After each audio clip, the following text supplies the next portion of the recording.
Thanks for joining us again on this segment of the show, the Q Sports. And again, this is the second installment of a particular interview we had some weeks back, and we are having the concluding part today because that was a pre-tournament interview we had, and now we are going to be having a post-tournament interview. He has traveled to the United Arab Emirates, that's in Dubai, to be part of the Royal Crown Club Open Chinese 8-ball tournament. And he's back. And we feel that he should tell us what happened at Dragon Mart 2 ground floor. We need to know what actually went down at that tournament. So joining me on the show, on the segment, the special interview is one of the Snooker and Pool Players Alliance top players. Christopher Abiodun joins me again. Christopher, thanks for joining me. Thanks for having me. Yep, great to have you join us. Christopher, Christopher, let's talk about your experience. I remember you had your expectations before you left Nigeria for that particular tournament in Dubai. And during our first conversation, you were looking forward to it. You were just modest and you just wanted to just go and enjoy every bit of it. If I may ask you, is there anything that is different from what you expected and what you saw at that event? Okay, so I expected almost everything I saw. But because this is my first international outing, and I would say, I saw organization at its peak. Might not be the very peak, but of course higher than what we have over here. The first thing I said when I came back to my people around is, "We're joking here, really." Wow. That's revealing anyway. But you think that there is more that can be done here to measure? Because I'm still going to come back to the level of play that you saw there. That's a different ballgame. But in terms of organization that you started with, do you think there's something we need to do, some catch up? Yes, there's a lot of catch up. So the thing is, here we're relaxed about these things. We play it anyhow. Little things as how you stand, how you cue matters a lot, especially in the selection when you get to that level. So here, we don't pay attention to those things. We think it's just about using a ball to hit another ball to get into the hole. It's way more than that. And I saw what they were doing over there, even if they are also casual about it, but they do it so well. And so, for example, there were 64 people that came for the tournament. 64. In the entire UAE, I was the only one that came from Nigeria and Africa. It just shows you how important it is for them. They take it seriously. Really. Seriously. And let's talk about the quality of play that you saw compared. You were coming from Nigeria, and there was this, of course, you have seen, you played with some top players in Nigeria, and of course, moving over there and seeing what they were giving out in terms of what the display of talent there. How would you rate? So the thing is, sorry, quality of play.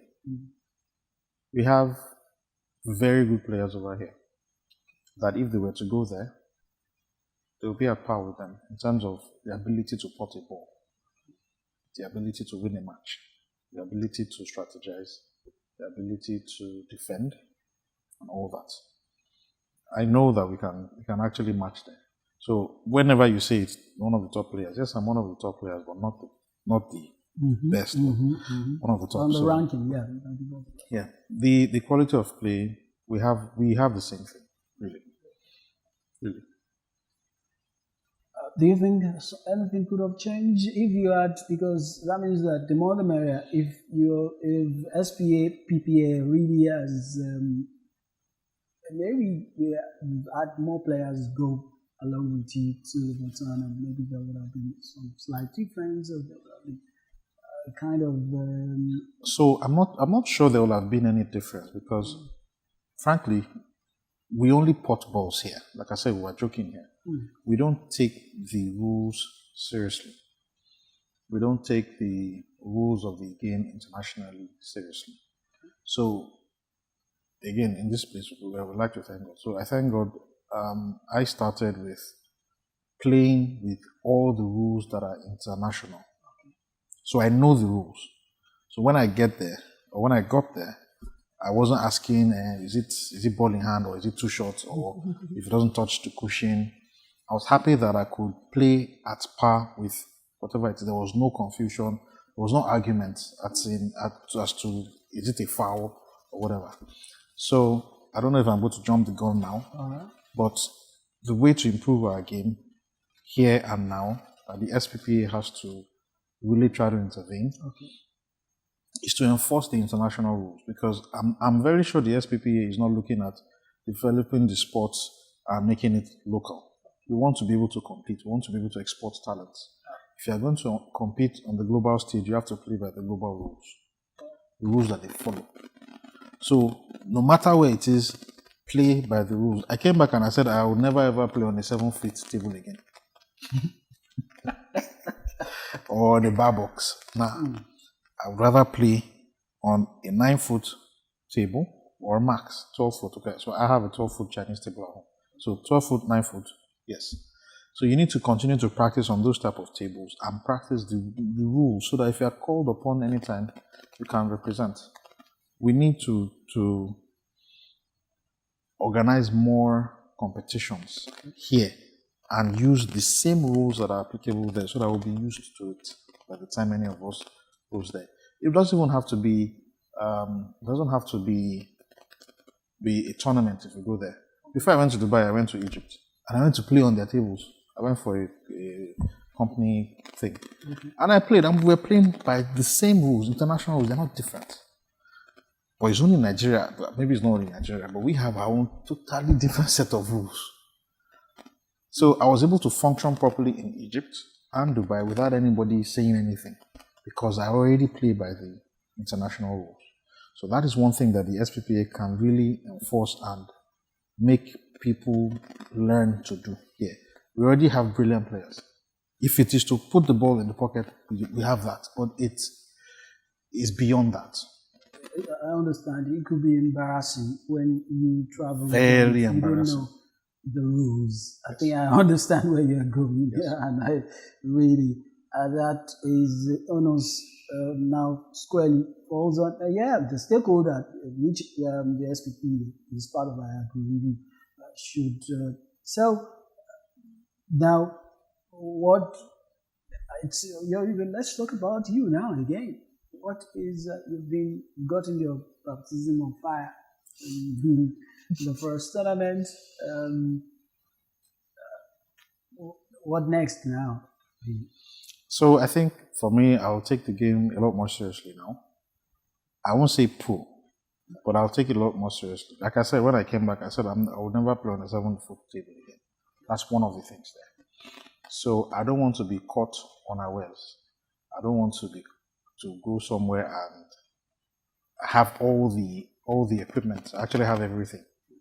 I was at the training. Yes, I was at the club yesterday, and I saw you fully kitted. You came with everything. Yes, really, that was intimidating too. It was. So even when I got over there, all of them had the same kit, and a lot of them were surprised that I was about to break. I used the break cue, and when one went in, I went to switch the cues, and they were like, okay, you can read the official expression. Okay, so this one from this place knows how to do this and has the required equipment for each thing. So that's the standard we should actually have. So like I said, I'll take it a lot more seriously. A lot more seriously. I don't know about going pro, but I'll take it a lot more seriously from when I got off the plane from Dubai. Well, that's great. That's great. And I feel let's not talk about the game. You know, you are also you as a player now. You said you're You don't know whether you want to take it up professionally, but it depends anyway, because it's the love that will keep driving you anyway. So we don't know yet. Well, let's just talk about the ecosystem in Nigeria, about Q Sports. There are a lot of things we need to do. Let's have that conversation. Aside you a player, we have the SPPA, and which is like the body for and some other bodies too. And we have the talents. How do we think? What do you think? How do we create an enabling environment or an ecosystem that can rival what you saw? So the sport is already loved by Nigerians. That I can tell. But we have to take it beyond that. So they love it so much that we just do it for recreation. A few guys just have a drink over a pool table. So when you go there, you find out that they're not holding the cue properly, they're not doing things properly, they're just happy that balls are getting into the holes. We need to take it beyond that. And one of the ways to take it beyond that is to get the proper tools available. One of the first day I saw the table at Nikon Town, I gladly said to anybody that cared to listen, and that was the best table in Nigeria as of that time. Yes. The 12-foot Chinese table, 9-foot Chinese table. The felt is fantastic, just like a snooker table. So we need to get this equipment out there, first of all. And all the bars that really want to get pool tables, they should, I don't know who they want to find out from, but they should be told the type of tables to get. That's one. Secondly, if the SPPA can organize competitions, it doesn't have to be serious money. I know it's sometimes only money that brings people together and all those things. If we can do competitions, it would make people understand that this thing is more serious than they are currently taking it. Different competitions. One of them, they already started in Nikon Town, where people that brag a lot, because this game is all people brag. Okay, yeah, let's even do it. First to 11, that kind of thing. First to 11, first to 5, like that, and people will start taking it a lot more seriously. And so maybe this is going too far. There can be an academy that teaches people how to play pool correctly. It's not a difficult game. Yeah, it's not a difficult game. I agree with you. Because one of the things by saying that the rules, it's just like for every sport. If the rules are well, inculcated into the young people right from you, those are the people who also will tell you when they play at the club or on the streets that no, you're wrong. That's the rule. And when you check it out, you look it up, you see that that's the rule. Yes. And that's the only way. I know that it's like a habit. It dies, terrible habits hardly dies, or they get, you don't know. That's why it is the academic thing. I will definitely, I think that's the right way to go. You are just disciplined to make up your mind that there won't be, you want to stick to the rules. A lot of people are already grown up that have been playing pools for years, and when you tell them about the rules now, they argue with you, or they have. So that's the reason we should have. And I feel that it's also going to be about creating a vibrant kind of ecosystem, like I said, and making sure that stakeholders regularly emphasize the need for, and I think for competitions too. I know there are other competitions. There are competitions aside from the ones you play locally here, that anything goes in the rule. That's maybe the Nigerian rule. And maybe before I let you go, do you think, because the world is evolving, people might say, what stops us from having our Nigerian rule? We're not ready for that yet. Well, you think so? Yes. So the Chinese have their own rules. America has its own rules.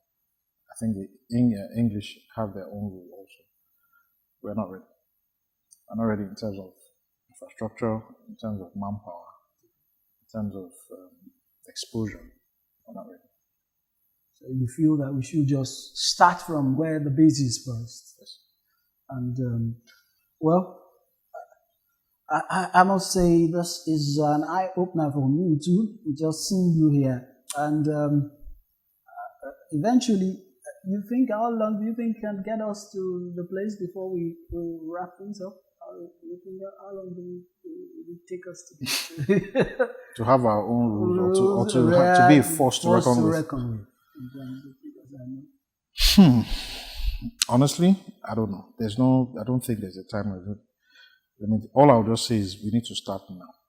If we really want to have a place there, if we really want people that the global space to bring this competition to Nigeria, you need to do a lot of groundwork. A lot of groundwork. It's a lot of investment in terms of finance and manpower. And I think one of the people that can do it is the SPPA. Of course, you agree with me that there is a following for the sports already in Nigeria, massive. There's a huge The numbers following. are there. Yes, there. It's just that organizations are trying to put that up. Yes. I think I agree with you. On that note, I just want to say thank you very much, Christopher Abiodun, for joining me again on this segment. Thank you for having me. It's quite revealing, some of this interview. And he's a player, and if the player can say that the numbers are there, that means you should agree. You've seen it all. You might not say, at least he's exposed now. It's an international player now. He's an international player. So if he says that there is numbers, the numbers are there, and all we need organization, I want to agree with you. Once again, Christopher Abiodun, thanks for joining us. Thank you very much for having me. And I hope to see you at the top. And maybe, who knows, it might be the Matchroom Pool Championship. Definitely. I'm looking forward to the next international tournament. That's it. All the best, guy. Thank you. All right, that's it for this segment. And we'll still, once in a while, we will have some of the top players of the Snooker and Pool Players Alliance of Nigeria and talk to us. And, who knows? It might be one of your best players that will be our guest on the show next. Thank you. See you some other time.